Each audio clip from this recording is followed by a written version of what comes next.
Semalam baru harga emas 496 per gram. Hari ini, emas telah pun mencatat all-time high yang baru iaitu sebanyak 331 per gram.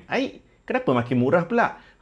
Inilah yang berlaku pada tahun lepas yang sebenarnya iaitu pada 21 hari bulan 3 2024. Emas mencatatkan harga tertinggi dalam sejarah yang baru iaitu sebanyak 331 per gram. Pada masa tu tuan-puan, ketika emas mencanak berada di puncak, ramai daripada penyimpanan emas saya, dia cakap dah tak nak simpan emas. Sebab apa? Takut sebabnya harga emas berada di puncak. Jadi mereka stop simpan emas. Saya nasihatkan pada masa itu, kalau ada sahaja lebihan wang yang tak nak diundangkan dalam tempoh 2 tahun dan ke atas, tukar sahaja dalam bentuk emas. Jangan takut dengan harga emas yang berada di puncak dan juga tertinggi dalam sejarah. Nah, pada hari ini tuan-puan, tak sampai 2 tahun pun. Dalam masa 1 tahun sahaja, emas mencatatkan new all-time high iaitu harga tertinggi yang terbaru iaitu sebanyak 503 per gram. Orang yang dengar nasihat saya pada tahun lepas, dia telah pun ada gram emas yang banyak. Orang yang stop beli emas pada masa itu, gramnya hanya setakat pada masa itu sajalah. Mungkin 1 gram, mungkin 2 gram. Tetapi